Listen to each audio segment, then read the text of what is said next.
3 araw na prayer vigil ang ginawa ng iba't ibang grupo at taga-suporta ni Vice President Sara Duterte sa EDSA Shrine.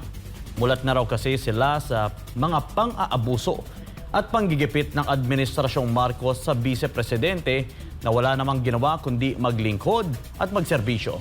Si Sheena Torno magbabalita.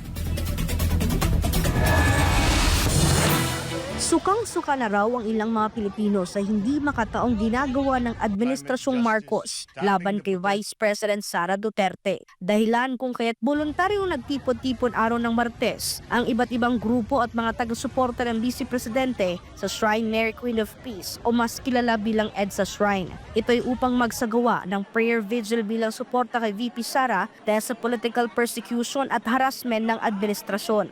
Emosyonal naman ang isang gina habang naglalabas ng kanyang sentimiento sa hindi tamang ginagawa ng administrasyon lalo na sa mga mahihirap na Pilipino. Kaya hindi lang ang mga Duterte ang kanilang inaapi at tinatapakan, kundi pati na taong bayan. Kawawa yung taong bayan ngayon, walang budget ang Mindanao, wala ring budget ang mga mahihirap. So, ano bang gagawin pa natin kung ipagpatuloy natin ang administrasyong bulok? Basura pa sa lahat ng basura. Ipaglaban, dapat ipaglaban. Huwag natin hayaan na sila ang magwagi sa bansang Pilipinas. Ang may karapatan lang mamuno para sa bayan ay ang mabuting pamamahala, pamamalakad. Samantalang ikaw, Bangag, wala kang pakialam sa mga mahirap. Pino na rin ng mga taga-suportang iligal na pag-cite in contempt ng mga kongresista sa Chief of Staff ng Office of the Vice President na si Undersecretary Attorney Zuleika Lopez. Andila hindi na in aid of legislation ang ginawa ng mga kongresista na wala namang nagawa sa bansa kundi puro pagdinig at pangungurap. Masyado na tayong pinupolitika ng gobyernong ito. Kung iisipin nyo po, wala naman po tayong mapapala dyan sa mga Quadcom investigation. Wala po tayong mapapalang kabutihan. Pero bakit dito sila tumututok? Hindi nila tinututukan ang problema ng ating bansa.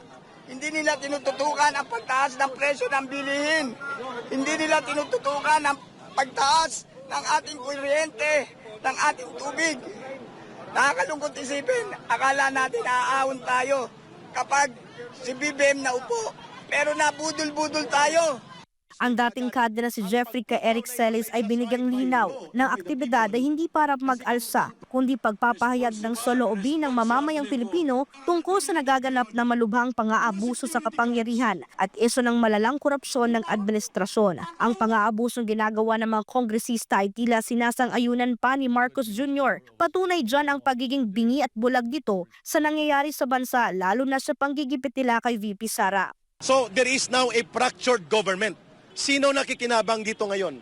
Ang nakikinabang dito ay ang mga totoong kalaban ng Estado at gobyerno. Ang CPP, NPA, NDF na mga operatiba nila sa mukha ng party list. Ginagamit ngayon as attack dog and political operators na pinupunduhan nila Martin Romualdez ang mga dating kasama namin na nasa CPP, NPA, NDF kagaya ng convicted criminal, child abuse ang kaso niya, pero hindi nakakulong. At siya pa ang ginagamit na maglabag sa karapatan ng mga individual na tao. So kanino pong kasalanan kung bakit lumuluba ang krisis sa politika na nagre-resulta sa paglalim sa krisis sa ekonomiya?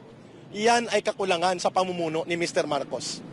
Pero ang tanong ng karamihang Pilipino, bakit nga ba ginigipit ng administrasyon si Vice President Sara Duterte? Ayon sa isang political writer na si Tio Moreno, ito'y dahil banta si VP Sara sa kanilang mga personal na interes. Kabilang dyan ang kanilang hangarin sa pagtakbo pa sa mas mataas na posisyon sa 2028 at talamak na korupsyon sa gobyerno. This is a political persecution. You should remember na if election will happen tomorrow morning, definitely Sara will win.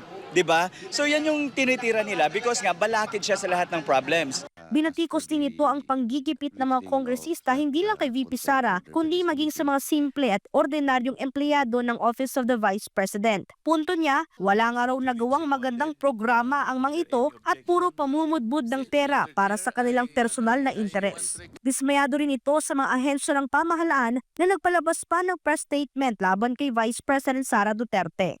It's heartening na If you look at the Constitution, di ba, Executive, Legislative, and Judiciary, VP Sara is part of the Executive Department. She is the second highest official in the country. She should be treated the same as how they treat the President of the country. It's just so happened na may threat na to life of VP Sara, pero silent ang NSC, silent ang PNP, silent ang AFP. Walang sinabi si Marbil, walang sinabi si Browner. Nakakalungkot daw isipin na bagamat sumusunod lamang ang mga nabanggit na mga ahensya sa kanilang mga matataas na opisyal sa gobyerno, ngunit nagiging tuta dahil sa pagiging bulag nila sa pang-aabuso kay VP Sara. Kaya ang ginawang prayer vigil sa EDSA Shrine ay patunay lamang na mulat na ang mga Pilipino sa maling ginagawa ng administrasyon. Paglilinaw din ni Moreno na mga pumuntang taga-suporta ni VP Sara ay hindi bayaran at voluntaryong pumunta upang sumuporta. Nanawagan din ang mga ito sa iba pang mga Pilipino na tumindig sa tama at suportahan sila sa kanilang hangarin laban sa abusadong gobyerno. Inaasang magtatagal ang prayer vigil sa naturang lugar hanggang sa Biyernes, Nobyembre at 30. Para sa Diyos at sa Pilipinas kung mahal, ito si Sheena Porno, SMNI News.